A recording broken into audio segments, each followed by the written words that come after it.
Israel versus Palestine. And I know that even saying that sentence means I'm losing followers online and I'm on the verge of being blocked on all social media and in life. That's how contentious this topic is. I mean, before you even finish the sentence, people are like, "You idiot, how dare you, shut the hell up." But guys, we have to talk about it because this is one of the most difficult stories that has existed in our lifetime. I mean, there are lots of fights that seem like they'll never come to an end. You know, India versus Pakistan, China versus Tibet, white people versus rhythm. But Israel versus Palestine is a 73-year-old beef that has stumped everybody. I mean, when it stumped Jared, you knew that this thing was difficult. But the paradox is that because Israel and Palestine has been ongoing for so long, people forget that it is ongoing. That is until there are flare-ups that the world cannot ignore, which is what happened again this week. Overnight, a deadly barrage from Israeli forces lighting up the skies over Gaza. And in the West Bank, warning sirens echoing through Bethlehem. Earlier, Palestinian militant groups firing more than 200 rockets into Israel. Most of the Hamas rockets stopped by Israel's missile defense system, or they fell short. Israeli strikes reportedly killing at least 23 people, including 9 children. Israel saying the dead were militants. At least 6 Israelis were reported injured. Tensions have been escalating over Israeli moves to evict Palestinian families from their homes in East Jerusalem.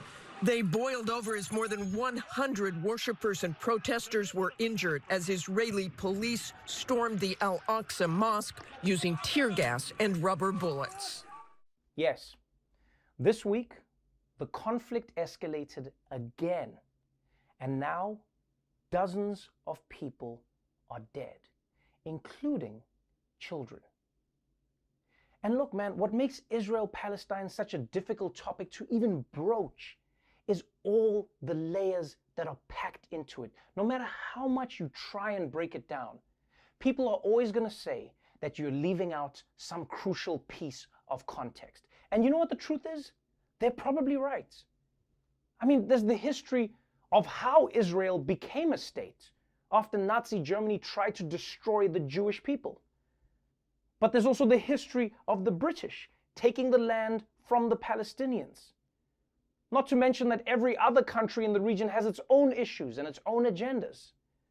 And then on top of all of that, there's religion involved. And I don't care what anybody says, man, religion is the one thing that has never calmed any situation when there's a clash.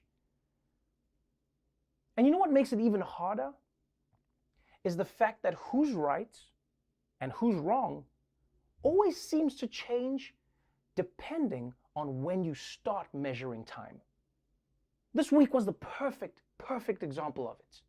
If you start from Israel fired rockets into Gaza, well then Israel is the bad guy because they're bombing Gaza. But then you take a step back in time, you go, well, Hamas fired rockets at Israel. Well then Hamas is the bad guy. But then you take a step back and you go, but the Israeli police, they went in and started beating people up in a mosque during Ramadan, the most holy time in the Muslim calendar. Well, then Israel is the bad guy. But then you go, well, the Palestinians, well, they were throwing rocks. Well, the Israelis, they were kicking people out of their homes. Well, the Intifada, well, Israel keeps taking more and more land. Well, the Arab invasion, and back and back and back, and who knows how far. Like, you probably find the first cavemen who hit each other with clubs were probably Israeli and Palestinian. I don't know. And look, I don't want to have that argument. I don't want to have that argument and the noise that goes back and forth in this thing, because honestly, I don't think that any TV show in 10 minutes is going to come close to solving Israel-Palestine. And 10 minutes isn't even enough time to explain the Mortal Kombat conflict. So I'm not even trying to come in and do that, right? I'm not trying to do that. The part where we say who's good and who's bad and who started, let's step away from that and instead ask a different question. Instead, let's look at who's dead and who's alive this week. In Gaza, Israeli airstrikes have reportedly killed 28 people, including 10 children. Over 150 people have been wounded. In Israel, Hamas rockets have killed 2 people. And this exchange of fire comes after the Israeli assault in and around the Al-Aqsa Mosque that left more than 600 Palestinian protesters, worshippers, and civilians wounded, and a few dozen Israeli police.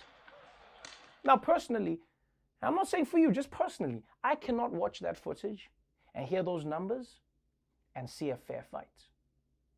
Like, set aside motives and intentions and just look at technology alone. Israel has one of the most powerful militaries in the world. They can crush Gaza like that. Not to mention one of the most advanced defense systems in the world. You shoot a rocket at them, it's probably not going to do anything to them because of their defense system. Right? They've got a giant Mutombo in the sky just knocking them down. And I know that this is contentious. And I know that people are going to hate me for this. But I just want to ask an honest question here. If you are in a fight where the other person cannot beat you, how hard should you retaliate when they try to hurt you? Honest question. And I ask this question because I think of it like this. When I was a teenager, I would always get into fights with my little brothers. And little kids can be vicious, right? They're trying to punch you in the leg, trying to punch you in the nuts. They're kids, they do that. But my mom would say to me, whenever I get angry, she'd go, Trevor, don't hit the kid back because they can't hurt you. You're a teenager and the kid is 4. And I was like, yeah, but the kid is hitting me. He could hurt me. But my mom was like, yeah, but you're also so much bigger than the kid. You can crush him in an instant. And please don't get me wrong right now, because I know someone's going to watch this and go like, oh, you're comparing Palestinians to children. No, I'm not doing that. I'm telling a story about myself. Honestly, I am. Because what my mom made me understand is that as a person who has immensely more power, I had to ask myself whether my response to this child was just or necessary. Could I find different ways to deal with this? Whether I felt aggrieved or not, or whether they were fighting fair, was almost irrelevant. Was I even able to ask myself the question about why they were doing what they're doing? Was I willing to admit guilt? This was all part of the question that I had to ask myself. But the main question I ask in this situation is about power. And please, again, I know this is not a great analogy, because I'm not saying Palestinians are children. I'm not just saying they're all children, right? I'm not saying that they're harmless or that they're irrational or acting out. I'm not saying any of that. I'm not. I'm just talking about the difference in power, which is something we do all the time. I mean, think about policing. If a man has a knife, should the cops shoot him? In many parts around the world, like in the UK, they say, well, we're going to do everything we can to try and not shoot the person, even at risk to ourselves, because at the end of the day, they brought a knife to a gunfight. So what's the right response? Well, I mean, everyone has a different answer to the question, and I'm not trying to answer the question, nor do I think I'm smart enough to solve it. All I'm asking is, when you have this much power, what is your responsibility?